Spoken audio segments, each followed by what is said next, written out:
Enough of that stuff. Hi, how are you doing? Crazy March the 2nd. I can't get over this, can you? And hi also to all my fans on OnlyFans. We are taking business back to basics. We're stripping it down, we're kicking it up, and we're giving you a boot up the bum. Right, so interesting, over the past 24 hours, where have we been at? My First Million podcast, check it out, definitely fantastic, with Sean and Sam. Really incredible, inspiring duo, all about business. The last one was John Lee Dumas from Entrepreneur on Fire, EOF, and he lives in Puerto Rico now, tax-free. Really interesting story from the last episode. Strongly recommend you check it out. Haven't yet come up with the definitive. Let me just check that my microphone's working all right.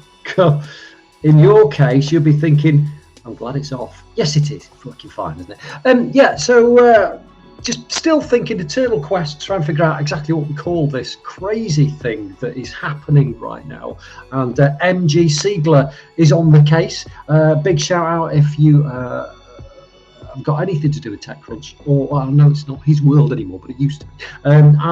So the whole sort of ethos behind what we're doing here is to give businesses and good causes a pit stop for their website, and ultimately that means that, as you'll see, and it's coming up in just a moment, I will at the moment do a smackdown on a website and essentially pull it back up by its bootstraps to actually give it a really good content makeover. And that's the essence of this. We'll have some fun along the way. I've got my lunch, got my brew, so we are fully equipped and ready to take this world of ours by storm, decrepit and fragmented though it may be. And so it's our job to put it back together. So if you've got any ideas as to what this should be called, a very succinct name for this, try and keep them clean, and about the future of it, not making it extinct. We had a really good session yesterday. Yesterday was a viewer request for a website called Counselling in the Community, and great effort. There's lots to learn from it. I think the one thing that we learned yesterday was how important it is to, at every step of your web development process, to put yourselves in the shoes of the customer, and thinking about the mood and the environment that your prospective customer is going to be in when they're on your website. So they might be excited, they might be frustrated, they might be bored, they might be looking for entertainment. That's obviously why you're here. So their state of mind is as important as the questions that they're asking. So you need to take this stuff into account. It's your shop window. Again, a lot of people, I think, forget that. But anyway, that's for another time. Let's get my screen on, and then we can see what the heck is going on here. Right, so this is where we generally start our little play for the day. Nobody's here to tell me what to do, so I'm just going to take this at random, and I'm going to go for performing arts. And where should we go? Do you know what? I kind of feel like, well, let's go multilingual. This will be interesting. See what Italy's got to offer in the performing arts space.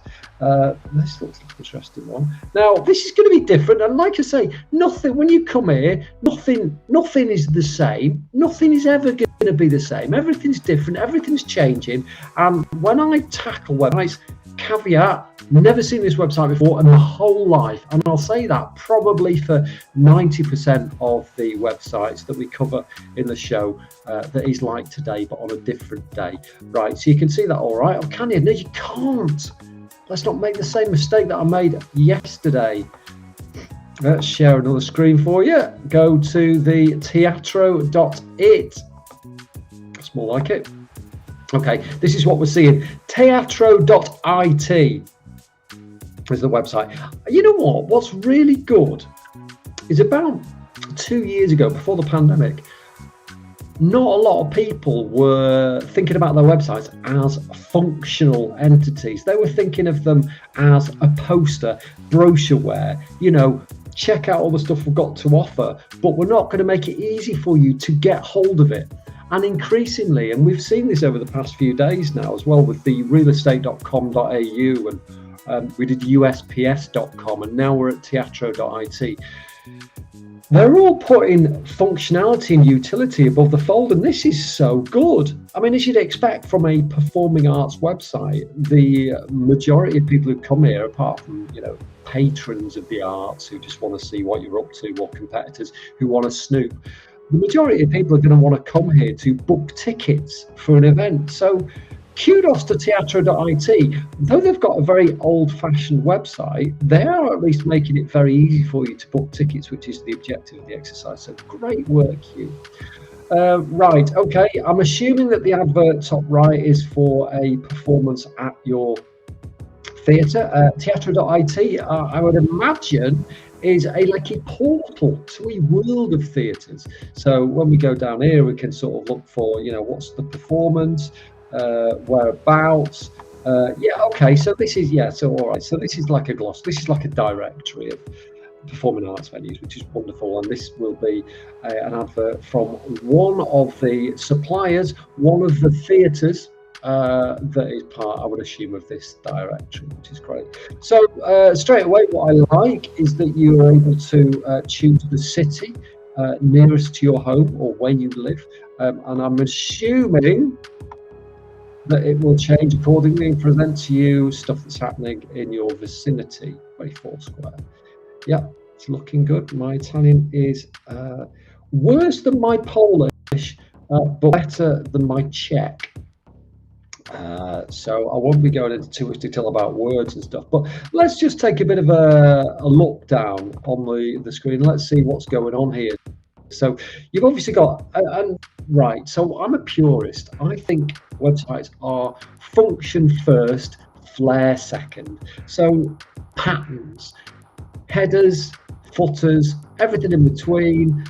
Forms should be familiar. If you are in e-commerce, you have to follow Amazon. Amazon have been doing this. They've got thousands of people doing A/B testing every day of the week. And so, learn from the masters. Don't try and break things just to be unique. Make your product, make your service unique, but your website should conform.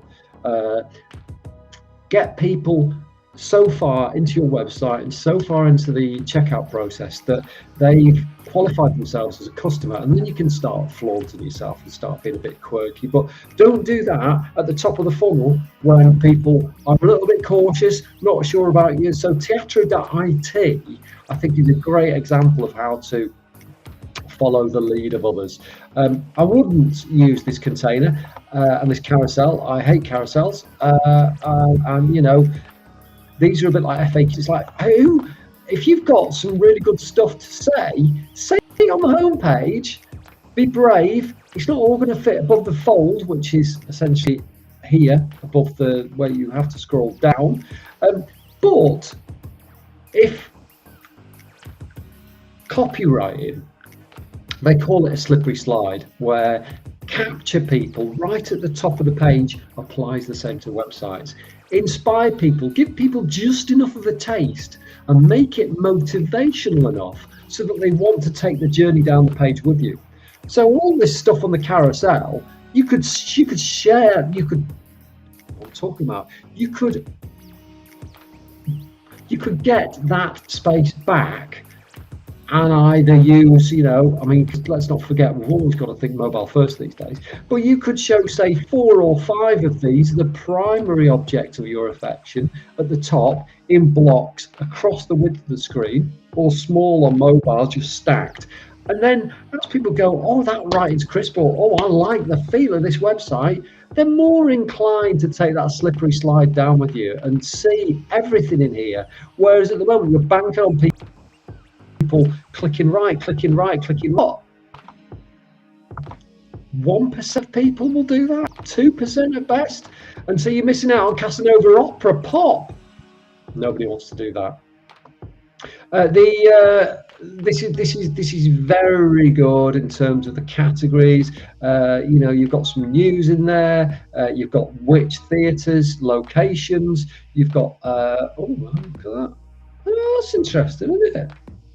Well, you've got spettacolari, which I imagine is like performances, really, and these are the theatres. So this is more like what's on, and these are the different locations. I don't know if you need both, and that's going to cause confusion. Look, truth of the matter is, the more choices you get, The Choice Paradox, brilliant book, the more choices you give, the less benefit you get in return. So know your customers better and provide them with less choices. They will thank you by doing more business with you.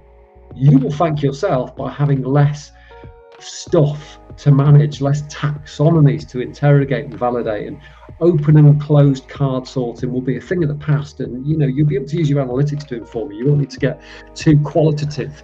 You just need to see, am I doing more business? Yes. Are people getting to where they need to get more quickly? Yes. Right. Just let's get on with the business at hand rather than fussing over the website.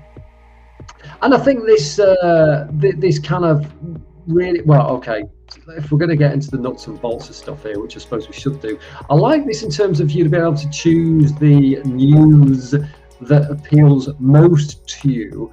However, right, if I'm not wrong, these are articles. What the frick? Do the articles have related theatres and performances? What's going on in your area? Great. But apart from that, look, don't put news this high up unless it's news that's driven by performances. One of the things that I'm seeing from a lot of places that offer entertainment these days, if you're smart on content strategy, you'll be tying news in to specific performances, not specific people who create performances that aren't relevant to today, but specific things that you're selling. So you'll write around it. This is a common way that newspapers promote advertisers, is they call it advertorials, and you can really do this on this website. So think about say if you had I don't know what's nutcracker suite ballet on, right? So you could go all BuzzFeedy about it and go the 5 best costumes from the Nutcracker suite, or 5 incredible facts you didn't know about how the Nutcracker suite was choreographed. You can pique people's interest, and then you suck them in, and they're already at the middle of the funnel thinking, well, that's an interesting story, thanks for that, I'm now going to book the next performance of that production. It's common sense. Instead of skirting around the edges and just sort of panning for gold, present the gold nuggets to your customers. And it's usual stuff down here, isn't it? I'm not going to go into too much detail. I like the fact that it's videos, but this is a very this looks like it's a template. In fact, Wappalizer, which is a great application that tells you everything you need to know about the nuts and bolts of websites. Check it out. You get it on for free as a Chrome extension. What's it tell me? So they're using Hotjar. So Hotjar is an application that lets you record anonymous user sessions to see what people are clicking on. So right now I'm probably being recorded, and that's fine because it's not connecting my user ID to their systems. It's all anonymized. And it also does things like heat maps as well, so you can see what people are clicking on, which is really useful. Good tool, recommend it if you haven't already got it. They use Facebook Pixel, which is good. I'm just looking to see if they've got a CMS. They use Cloudflare. Most people are using Cloudflare. Most people are using that these days. It looks like, I mean, it's got to be on a CMS. It's got to be, hasn't it?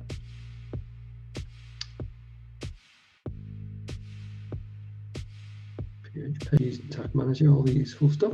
I can't see. Well, it's very unusual that you can't see the CMS that's sitting behind a website, but I can't use and share this to get people to track click-throughs to social media, but that's no interest either. Very simple, but like I say, people are on a journey with you, especially when they want to go and attend a theatrical production. They're jaunty, they're excited, they know what they want. I'm just really surprised that you can't choose by on the navigation. You can't choose by the kind of production, so dance, comedy, thriller, Shakespeare, opera. It's not there. Why is it not there? I don't understand. Do you understand that? I mean, it's Italy, for God's sakes. Performers like singers. What's just depressed. Okay, so standard issue. There's so much could be done. We've talked social media yesterday when we talked about counselling in the community. We said put all social media feeds down the bottom.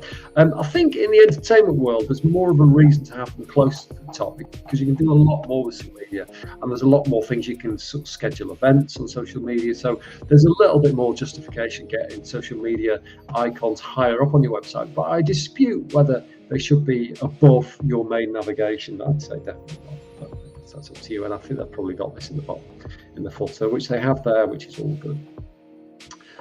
So led you to, again, a classic and a big oversight, or an undersight even. What are your users here for? They want to book book tickets, right?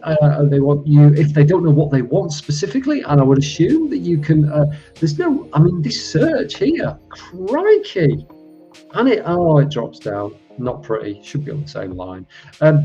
People will either know what they want to see, or they'll know the kind of thing they want to see.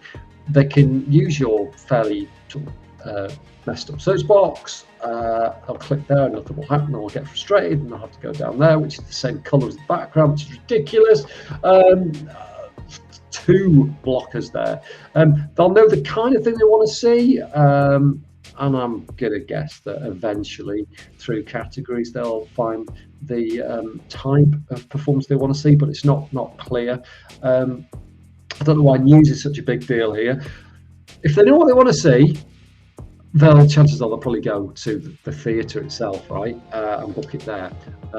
If they don't know what they want to see, or they know what they want to see but they don't know where it's on, then they will type it in the search box. If they don't know what they want to see but they know the kind of thing that they like, then they would look for the category of theatrical production. And that's a good chance then to do an Amazon on them and say, well, if you don't find something that you like in this category, have you considered an allied category of production? That's how you can start getting really excited. And that's all about taxonomies, categories, and developing a similarity matrix that shows the kind of topics that relate to others. Big opportunity.